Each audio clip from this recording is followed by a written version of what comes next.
Good morning. Siddhi Hindi online classes में आपका स्वागत है। आज हम सवाल में आगे बढ़ेंगे। पेज नंबर 128 पर ये सवाल है। कल आपको मैंने अनामत क्या है, प्रावधान क्या है और उसका बंटवारा करना है ये समझाया था कि कौन से अनुपात में बांटना है। पुराने अनुपात में। सभी प्रकार की अनामत और प्रावधान पुराने अनुपात में ही बांटी जाती है और कल आपको बताया था, वो आपको लिख लेना एक पेज पर। तो आज हम उदाहरण 10 करेंगे। इसके जैसा ही एक सवाल स्वाध्याय में है, वो आपको होमवर्क में आज करना है। तो सवाल है, राम और रहीम एक साझेदारी पेढ़ी के साझेदार हैं। उनके बीच लाभ हानि का प्रमाण 4:3 का है। 31/3/2017 के रोज पेढ़ी की बही में निम्नलिखित बाकिया है। लाभ हानि खाता उधार, अनामत फंड, कारीगर लाभांश फंड और कारीगर अकस्मात मुआवजे का फंड। उपरोक्त तारीख को राम और रहीम अपने लाभ हानि वितरण का प्रमाण नया 1-1 निश्चित करते हैं। तो यहाँ पर जो है वो पुराना है और ये जो है वो नया है। तो कल आपको बताया था कि हमें कौन से अनुपात में सब चीजें बांटनी है, पुराने अनुपात में। मतलब कि नया ये अनुपात हमारे कोई काम का नहीं, हमें सिर्फ पुराने अनुपात में बांटनी है ये अनामत और प्रावधान।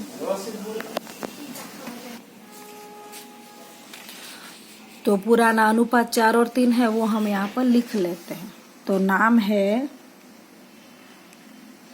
राम और दूसरा नाम है रहीम। इसका अनुपात है 4 और इसका अनुपात है 3 और ये है उदाहरण 10।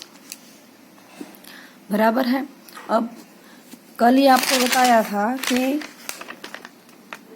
पुनः मूल्यांकन खाता, कर्मचारी मुआवजे, अनामत का फंड, सामान्य अनामत, पूंजी अनामत, आकस्मिक अनामत, विनियोग कमी वृद्धि फंड, लाभ हानि खाता, विज्ञापन और खर्च खाता, विकास संशोधन खाता, विज्ञापन खर्च खाता, पूंजी पुरानी ख्याति खाता, अपलिखित महसूली खर्च, इन सबको बांटना है कौन से अनुपात में, पुराने।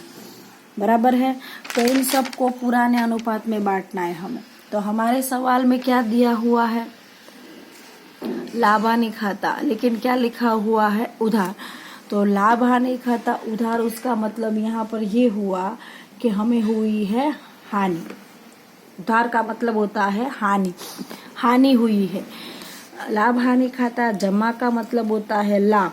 तो यहाँ पर सवाल में शुद्ध हानि हुई, हानि हुई तो पूंजी में से क्या होती है, कमी। उधार का मतलब याद रखना है आपको, हानि।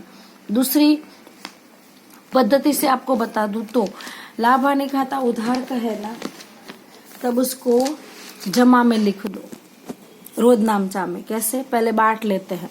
तो यहाँ पर लिखते हैं लाभ हानि खाता अनामत। तो मैं यहाँ पर लिखती हूँ लाभ हानि खाता। कितने हैं लाभ हानि खाते के, पहले तो बांट तो लेते हैं, फिर उधार या जमा देखेंगे। 14,000 है, 4 और 3 में बांटेंगे। 14,000 गुणा 4 भाग 7, 7 दूनी 14, 4 दूनी 8, 8,000 मिला राम को। और यहाँ पर 14,000 गुणा 3 भाग 7, यहाँ पर आया 3 दूनी 6, ये 6,000। उसके बाद सवाल में क्या है, अनामत फंड। तो यहाँ पर हम अनामत फंड को भी बांट लेते हैं। अनामत फंड है सवाल में 42,000, उसको भी बांट लेंगे 4 और 3 में। अब मैं गणना थोड़ी फटाफट करवाऊंगी। 4 भाग 7, 7 छिंग 42, 6 चौक 24। और यहाँ पर 42,000 गुणा 3 भाग 7, 6 तिया 18। उसके बाद सवाल में है कारीगर लाभांश फंड। तो मैंने आपको जो भी बताया, यहाँ पर कहीं पर कारीगर लाभांश फंड नहीं आया है, कारीगर अकस्मात अनामत फंड है। तो या कर्मचारी अकस्मात मुआवजा है, आकस्मिक अनामत है, पर कारीगर लाभांश फंड। तो याद रखना है यहाँ पर कारीगर लाभांश फंड नहीं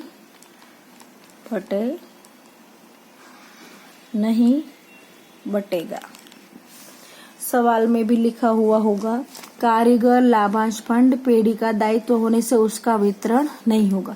यहाँ पर आप ये नहीं बटेगा क्यों, तो कारण है वो पेढ़ी का दायित्व है इसलिए बटेगा नहीं। तो कौन सी चीजें बटेगी, जो लाभ या हानि बटेगा पर जिस पर साझेदारों का हक है, जो पेढ़ी व्यवसायी का दायित्व किसी को चुकाना है वो बटेगा नहीं। अब और एक चीज है, क्या है, कारीगर अकस्मात मुआवजा फंड, तो उसका बंटवारा होगा। 1, 2, तीसरी चीज नहीं बटेगी। अब चौथा, कारीगर अकस्मात मुआवजा फंड, उसको भी बांटेंगे। वो कितना है, 26,000। तो यहाँ पर लिखेंगे 4 और 3, 26 गुणा 4 भाग 7 बराबर। अब यहाँ पर 7 से भाग नहीं होगा तो इसका बंटवारा हम 1 मिनट। अच्छा, ये 26,000 बांटने से पहले यहाँ पर एक समायोजन है, वो देखना पड़ेगा। समायोजन में क्या लिखा हुआ है, कारीगर अकस्मात मुआवजा फंड के सामने कारीगर को 5,000 का दावा चुकाना बाकी है। मतलब कि यहाँ पर जो फंड के 26,000 है उसमें से 5,000 रुपये कारीगर को चुका देना है यहाँ पर। तो यहाँ पर हम लिखते हैं ये कर्मचारी अकस्मात मुआवजे का फंड के जो 26,000 है। अब कौन से पैसे बचेंगे, जो सब खर्च निकाल कर लास्ट में अनामत में बच गया वो बचेंगे। तो एक खर्च बाकी है, क्या है, 5,000 एक कारीगर को, यहाँ पर लिखा हुआ 5,000 का दावा चुकाना बाकी है। तो वो 5,000 का दावा जो चुकाना बाकी है वो उसको चुका देंगे। तो अब 26 में से बचेंगे कितने, 21,000। अब 21,000 को हमें बांटना है 4 और 3 में। तो वो है 21,000 4 भाग 7, 7 तिया 21, 3 चौक 12। और यहाँ पर 21,000 गुणा 3 भाग 7, 7 3 तिया 9। तो एक राम को मिले 12,000, रहीम को मिले 9,000। अब लेसन नंबर 1 में पूंजी खाते का नियम आपको बताया था। पूंजी का नियम क्या है, अगर लाभ हुआ या कुछ भी मिल रहा है तो पूंजी खाता क्या होगा, जमा। और दूसरा नियम क्या है, हानि है, कोई खर्च है या चुका रहे हैं तो पूंजी खाता क्या होगा, उधार। तो अब हमारे सवाल, अनामत है, अनामत फंड है वो लाभ है, हमेशा वो फंड है वो मतलब लाभ ही होता। तो पूंजी खाता इसके लिए क्या होगा, जमा। हानि, लाभ हानि खाता उधार है, उधार का मतलब होता है हानि, हानि हुआ है तो पूंजी खाता क्या होगा, उधार, है ना। हानि हुई तो पूंजी खाता उधार होगा। तो लाभ हानि खाता उधार है तो वो खर्च है, नुकसान हुआ है, शुद्ध हानि हुई है सवाल, तो पूंजी खाता उधार करेंगे। और अनामत और फंड तो हमेशा लाभ होता है इसलिए वो क्या होगा, जमा। तो ये भी लाभ है, लाभ है तो क्या होगा, पूंजी खाता जमा। तो रोज नामचा देखते हैं हम। पहली रोज नामचा की खाता है बनेगा, कॉलम बनेगी। ये खाता बही पुष्ट की कॉलम, उधार की कॉलम, जमा की कॉलम, ये विवरण और यहाँ पर क्रम पहला विवरण, खाता बही पुष्ट, उधार और जमा। अब पहली रोज नामचा लाभ हानि खाते से बनेगी। तो लाभ हानि है, लाभ हानि खाता उधार का मतलब होता है शुद्ध हानि। शुद्ध हानि पूंजी खाते में कहा जाएगी उधार, क्योंकि यहाँ भी हमने देखा कि किसी प्रकार की हानि है तो पूंजी खाता उधार बनेगा और किसी प्रकार का लाभ या कुछ मिल रहा है तो पूंजी खाता जमा। तो यहाँ पर लिखेंगे पूंजी खाता, पर किसका, तो अलग अलग है ना, 2 व्यक्ति, एक राम है और एक रहीम है। तो यहाँ पर पहले लिखेंगे राम का पूंजी खाता, यहाँ पर ऊ लिखा जाता है, उधार। पहले हम इसकी रोज नामचा लिख रहे हैं लाभ हानि खाते की।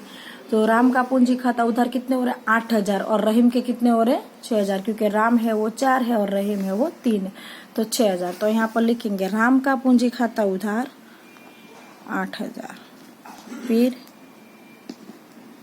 रहीम का पूंजी खाता उधार 6,000। और यहाँ पर क्या ये किसके हमने उधार किए, कौन सी चीज के उधार किए, तो लाभ हानि खाते, लाभ हानि। देखो अब ये ता शब्द ऊ के बाहर जाना चाहिए नहीं, इस बात का ध्यान रखो। तो आपको काट के ऊ नहीं लिखना है, मैंने आपको समझाया, ये आपको बताने के लिए मैंने अंदर लिखा था कि आपको पता चले कि खाता ऊ से बाहर जाना चाहिए नहीं। अगर ऐसे गया तो ये गलत था, या तो फिर ऐसे रहे तो आपको जगह बच जाए, तो आप यहाँ पर नीचे लिख दो लाभ हानि खाता।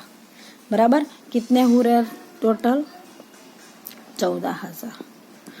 ठीक है, तो इस तरह अब नीचे क्या लिखेंगे हम विवरण में, लाभ हानि खाते की उधार बाजू लाभ हानि के पुराने प्रमाण में पूंजी खाते बांट दी। बराबर है।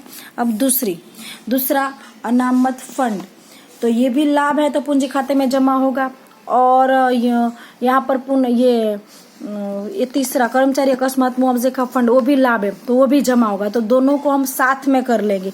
ये कितने हैं 24 और ये कितने हैं 12 है ना। ये जो 24,000 है वो राम के हैं और ये रहीम के, ये जमा होने वाले हैं।